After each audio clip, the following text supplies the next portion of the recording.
संस्कृत भाषा शिक्षण में आपका हार्दिक स्वागत है। पूर्व पाठ में हमने वर्णवाचक शब्दों के बारे में विशेष जानकारी प्राप्त की थी। इस बार पहले हम उनके बारे में अभ्यास करेंगे और फिर नूतन शब्दों का अभ्यास करेंगे। नमो नमः। नमो नमः। संस्कृत भाषा शिक्षणे भवतां हार्दं स्वागतम्। सज्जाः भवन्तु।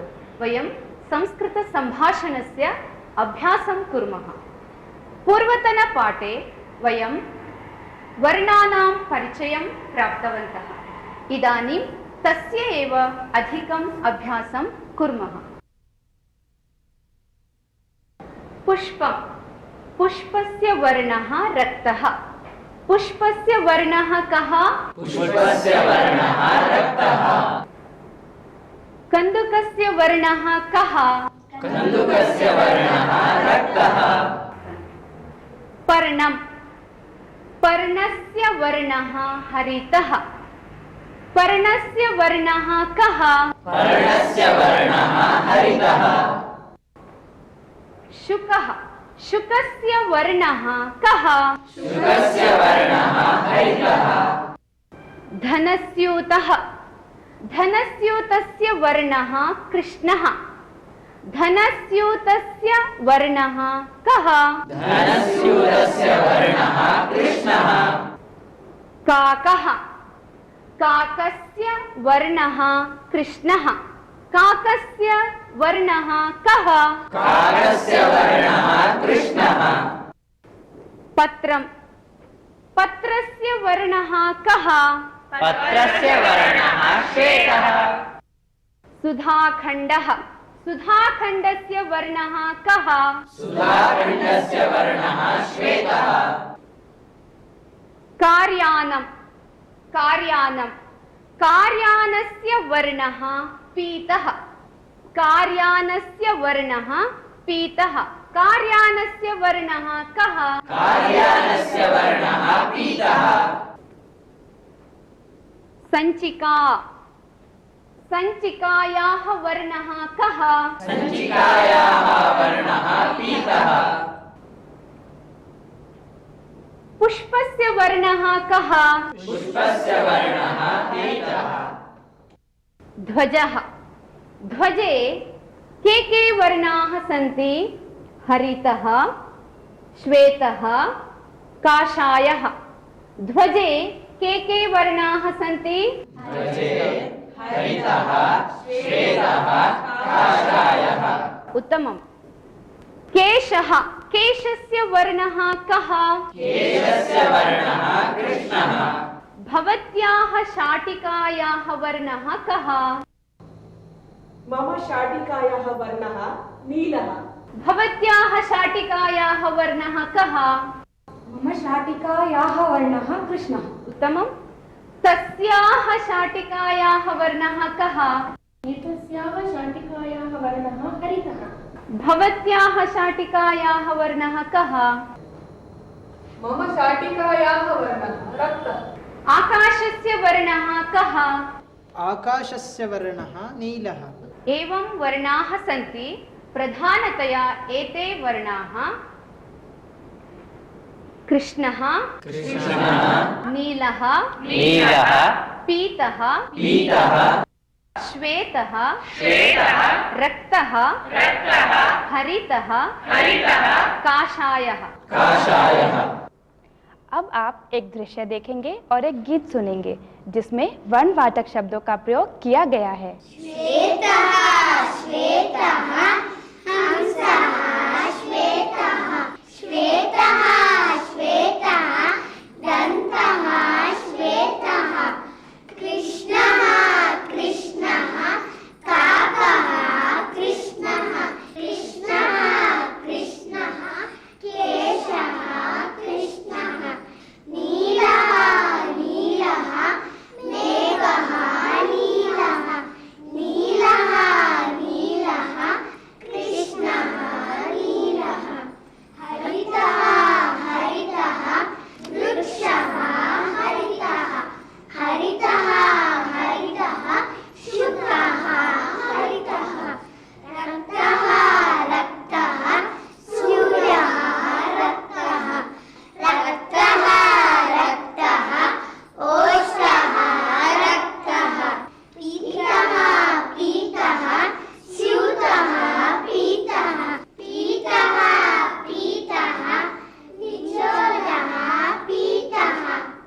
वयं पूर्वतनपाठे ईदृश तादृश कीदृश इत्येतेषां शब्दानाम् अभ्यासं कृतवन्तः।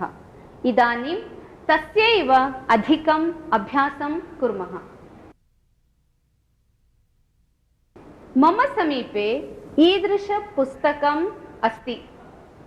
भवत्याः समीपे ईदृशपुस्तकम् अस्ति वा? मम समीपे तादृशपुस्तकं नास्ति। मम समीपे ईदृशपाञ्चालिका अस्ति। भवत्याः समीपे ईदृशपाञ्चालिका अस्ति वा? तादृशपाञ्चालिका नास्ति। मम समीपे ईदृशक्रीडनकम् अस्ति। भवत्याः समीपे ईदृशक्रीडनकम् अस्ति वा? मम समीपे तादृशक्रीडानकम् अस्ति। मम गृहे ईदृशपुष्पम् अस्ति। भवत्याः गृहे ईदृशपुष्पम् अस्ति वा? मम गृहे तादृशपुष्पम् अस्ति। मम समीपे ईदृशक्रीडनकम् अस्ति। भवतः समीपे ईदृशक्रीडनकम् अस्ति वा? मम समीपे तादृशक्रीडनकं नास्ति। उपविशतु। भवतः समीपे ईदृशकङ्कतम् अस्ति वा? मम समीपे तादृशकङ्कतम् अस्ति। उत्तमम्। उपविशतु। भवतः गृहे ईदृश आसन्दः अस्ति वा? मम गृहे तादृश आसन्दः अस्ति। इदानीम् ईदृश तादृश कीदृश इत्येतेषाम् उपयोगं कृत्वा वाक्यानि वदन्तु। के वदन्ति? भवती वदतु। भवती ईदृशवस्त्रं न धरति वा? आम्, अहं तादृशवस्त्रं धरामि। भवती वदतु। भवती ईदृशतिलकं न इच्छति वा? न, अहं तादृशतिलकं न इच्छामि। उपविशतु। भवती वदतु। भवत्याः समीपे ईदृशवनितास्यूतः अस्ति वा? मम समीपे तादृशवनितास्यूतः अस्ति। इदानीं भवन्तः वदन्तु। भवत्याः समीपे ईदृश उपनेत्रम् अस्ति वा? न, मम समीपे तादृश उपनेत्रं नास्ति। उपविशतु। वदतु। भवत्याः समीपे ईदृशम् अङ्गुलीयकम् अस्ति वा? न, मम समीपे तादृश अङ्गुलीयकं नास्ति। उपविशतु। भवान् वदतु। भवत्याः समीपे ईदृशघटी अस्ति वा? न, मम समीपे तादृशघटी नास्ति। भवान् वदतु। भवत्याः समीपे ईदृशपुस्तकम् अस्ति वा न वा? आम्, मम समीपे तादृशपुस्तकम् अस्ति। उपविशतु।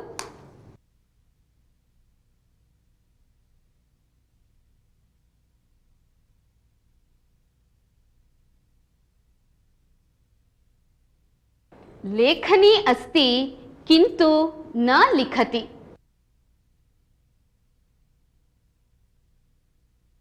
धनस्यूतः अस्ति। धनस्यूतः अस्ति किन्तु धनं नास्ति। उपनेत्रम् अस्ति किन्तु न धरामि।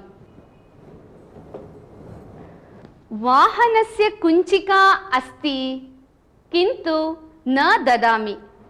लेखनी अस्ति किन्तु न लिखति। वाहनस्य कुञ्चिका अस्ति किन्तु न ददामि। इदानीम् अहं वाक्यद्वयं वदामि। भवन्तः किन्तु योजयित्वा पुनः वदन्तु। यथा विद्युत् अस्ति दूरदर्शनं कार्यं न करोति।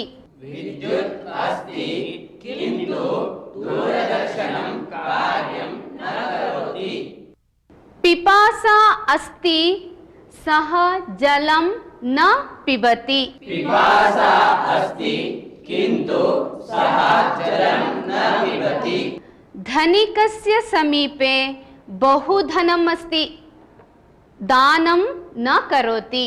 धनिकस्य समीपे बहु धनम् अस्ति किन्तु दानं न करोति।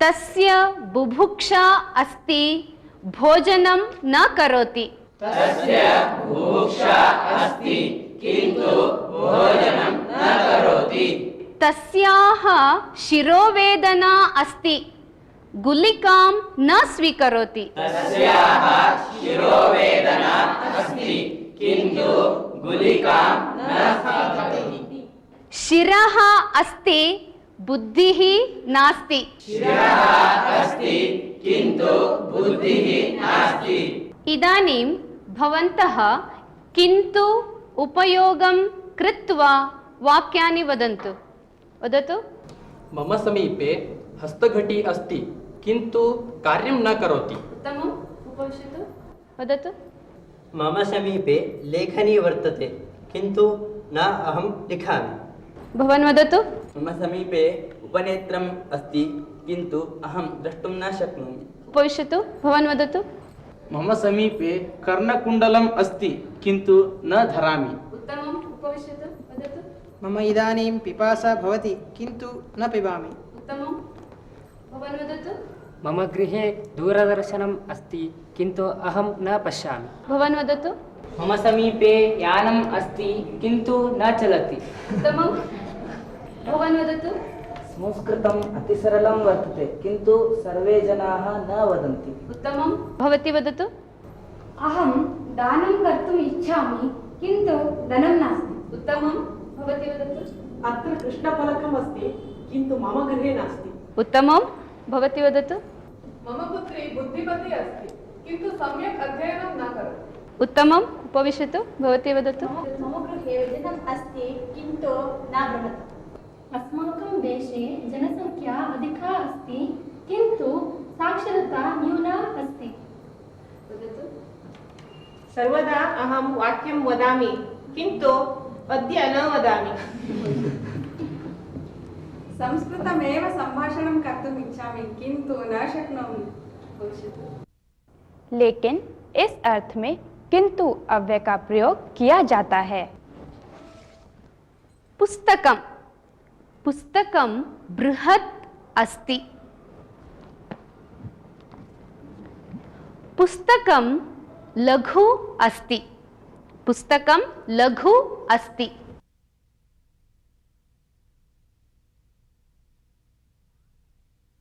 यानं बृहत् अस्ति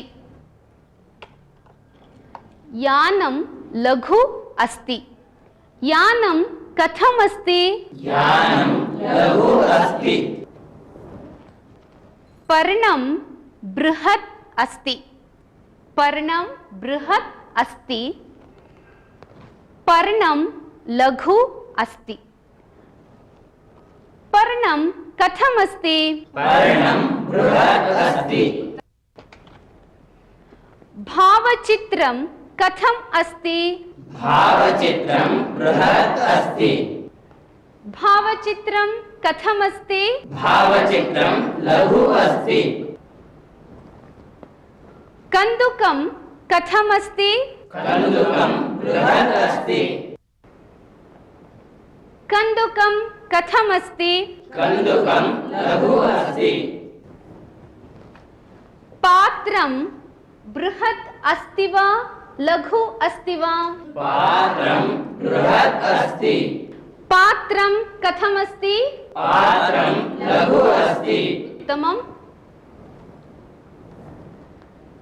बेङ्गळूरुनगरं बृहत् अस्ति विधानसौधं बृहत् अस्ति मम गृहं लघु अस्ति कल्कत्तानगरं बृहत् अस्ति सूरत् नगरं लघु अस्ति इदानीं भवन्तः लघु बृहत् उपयोगं कृत्वा वाक्यानि रचयन्तु वदतु अक्षरभवनं बृहत् अस्ति मम गृहं लघु अस्ति भवन्तः वदन्तु महाभारतं बृहत् अस्ति मम मुखं लघु अस्ति भारतस्य सेना अत्यन्तं बृहत् अस्ति क्रीडाङ्गणं बृहत् अस्ति मम शिखा बृहत् अस्ति अस्य शिखा लघु अस्ति उत्तमम् विद्यापीठं बृहत् अस्ति अस्य शरीरं बृहत् अस्ति गजस्य शरीरं बृहत् अस्ति।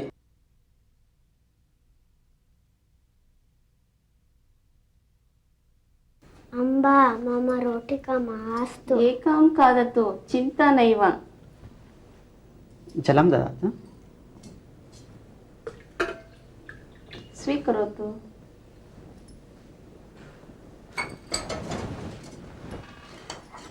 व्यञ्जनं परिवेशयामि।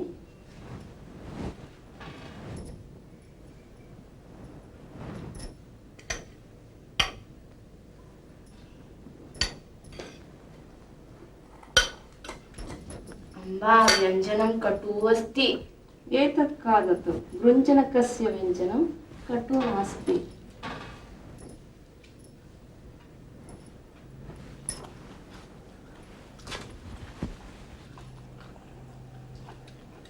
खादन्तु, सावधानेन खादन्तु। भवती अपि खादतु। न, अनन्तरं खादामि। अस्तु।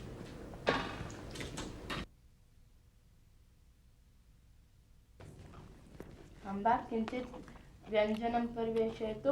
स्वीकरोतु। अंकितः मन्दं मन्दं खादतु। ओदनं परिवेशयामि।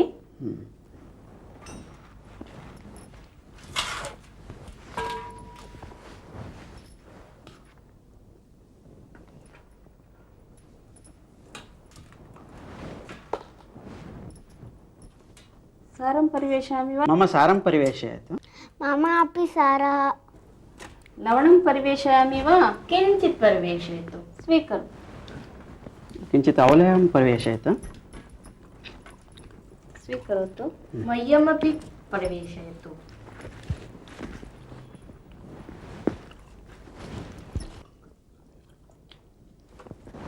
अद्य मिष्टान्नमपि अस्ति। स्वीकरोतु।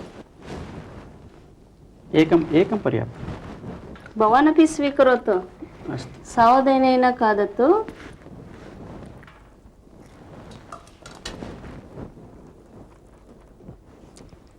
मन्दं मन्दं खादतु अंकित। न पातयतु। तक्रम् आवश्यकं वा? मास्तु। किञ्चित् चषके ददामि, पिबतु। मास्तु मास्तु, इदानीं मिष्टान्नं खादितवान् किल, मास्तु। वयम् इदानीम् एकं सुभाषितं शृण्मः।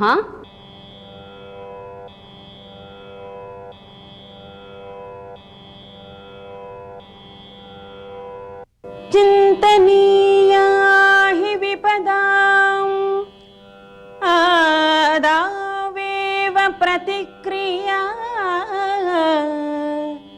न कूपखननं युक्तं प्रदीप्ते वह्निना गृहे चिन्तनीया हि विपदाम् आदावेव प्रतिक्रिया न कूपखननं युक्तं प्रदीप्ते वह्निना गृहे प्रदीप्ते वह्निना गृहे प्रदीप्ते वह्निना गृहे। सुभाषितस्य अर्थः एवम् अस्ति। विपत्तीनाम् आगमनात् पूर्वमेव प्रतिक्रिया चिन्तनीया, तदनन्तरं चिन्तनेन प्रयोजनं नास्ति।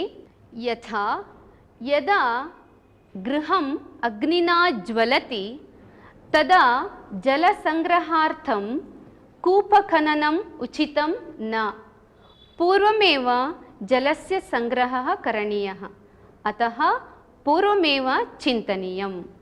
इसका अर्थ यह है, विपत्ति के आने से पहले प्रतिक्रिया का चिंतन कर लेना चाहिए, क्योंकि घर में आग लग जाने पर कुआं खोदना उचित नहीं है।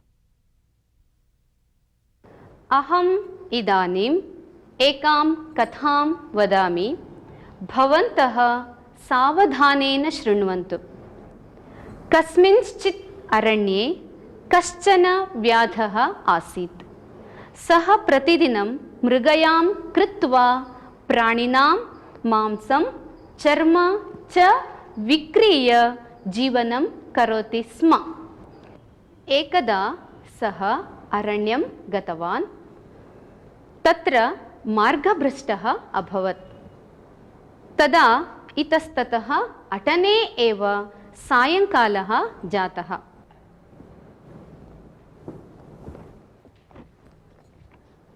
तदा कश्चन व्याघ्रः अकस्मात् पुरतः आगतः। सः व्याधस्य मार्गम् अवरुद्धवान्। भीतः व्याधः तत्रैव विद्यमानं कञ्चित् वृक्षम् आरूढवान्। वृक्षस्य शाखायां कश्चन भल्लूकः उपविष्टः आसीत्। तं दृष्ट्वा व्याधः कंपितः। तदा भल्लूकः उक्तवान्, भयं मा भवतु, अहं भवतः रक्षणं करोमि इति। तदा व्याधः तत्रैव शाखायाम् उपविष्टवान्।